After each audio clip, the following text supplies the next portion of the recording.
প্রিয় দর্শক, আপনি কি কখনো ভেবেছেন পরিশ্রম করছেন তবুও রিজিকে বরকত নেই কেন? ইনকাম আছে কিন্তু শান্তি নেই কেন? চেষ্টা আছে কিন্তু দরজা খুলছে না কেন? আজ আমি আপনাদের এমন একটি আমলের কথা বলবো, যে আমল আকাশের দরজা খুলে দেয়, যে আমল বন্ধ রিজিকের তালা ভেঙে দেয়, যে আমল আল্লাহ নিজেই কোরআনে গ্যারান্টি দিয়েছেন। সে আমলটি হলো ইস্তেগফার।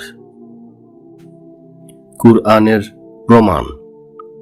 আল্লাহ তাআলা সূরা নূহ এর 10 থেকে 12 নম্বর আয়াতে বলেছেন, তোমরা তোমাদের রবের কাছে ক্ষমা চাও, নিশ্চয়ই তিনি অত্যন্ত ক্ষমাশীল।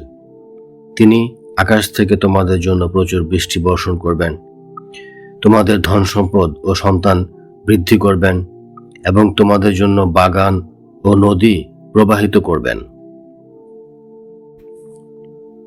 দেখুন প্রিয় দর্শক, এখানে আল্লাহ সরাসরি বলেছেন ইস্তেগফার রিজিক, ইস্তেগফার ধন, ইস্তেগফার সন্তান, ইস্তেগফার বরকত। এটা কোনো আলেমের কথা নয়, এটা স্বয়ং আল্লাহর ঘোষণা। হাদিসের প্রমাণ। হাদিস 1, আবু দাউদ। রাসূলুল্লাহ সাল্লাল্লাহু আলাইহি ওয়াসাল্লাম বলেছেন, যে ব্যক্তি বেশি বেশি ইস্তেগফার করবে, আল্লাহ তার সব দুশ্চিন্তা দূর করে দেবেন, সব সংকট থেকে মুক্তির পথ বের করে দেবেন এবং তাকে এমন জায়গা থেকে রিজিক দেবেন যা সে কল্পনাও করতে পারেনি।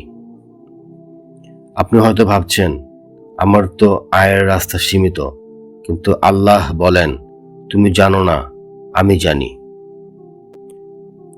হাদিস 2, তিরমিজি। রাসূল সাল্লাল্লাহু আলাইহি ওয়াসাল্লাম দিনে 70 বারের বেশি ইস্তেগফার করতেন।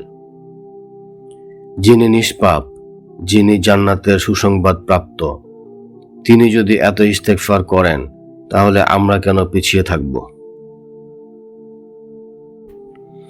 ইস্তেগফার কিভাবে রিজিক বাড়ায়? গুনাহ রিজিক বন্ধ করে। গুনাহ আকাশ ও জমিনের মাঝখানে পর্দা ফেলে দেয়। ইস্তেগফার সেই পর্দা সরিয়ে দেয়। যখন আপনি বলেন আস্তাগফিরুল্লাহ, তখন আল্লাহ বলেন, আমার বান্দা ফিরে এসেছে। আল্লাহ খুশি হলে রিজিক আসে। রিজিক আসে শুধু টাকার মাধ্যমে নয়, অল্পে তৃপ্তি, ঋণ থেকে মুক্তি, হালাল উপার্জন, মানসিক শান্তি, সবই রিজিক। সাহাবীদের বাস্তব ঘটনা। ঘটনা 1, হাসান বসরি রহমতুল্লাহি। এক ব্যক্তি অভিযোগ করল, আমার রিজিক কম। তিনি বললেন, ইস্তেগফার করো। আরেকজন বলল, সন্তান হচ্ছে না। তিনি বললেন, ইস্তেগফার করো। আরেকজন বললেন, বৃষ্টি নেই। তিনি বললেন, ইস্তেগফার করো। লোকেরা অবাক, একটাই সমাধান। তিনি সূরা নূহের আয়াত পড়ে শোনালেন। আধুনিক বাস্তব ঘটনা। এক যুবক প্রচণ্ড ঋণে ডুবেছিল, কেউ সাহায্য করছিল না। সে প্রতিদিন ফজরের পর 1000 বার ইস্তেগফার শুরু করল। কয়েক সপ্তাহ পর পুরনো একটি পাওনা টাকা ফিরে পেল, একটি নতুন কাজের সুযোগ পেল। তার ভাষায়, আমি জানি না কিভাবে, কিন্তু আল্লাহ করে দিয়েছেন। ইস্তেগফারের আমল। সহজ আমল। ফজরের পর, ইশার পর 100 বার বা 333 বার আস্তাগফিরুল্লাহ।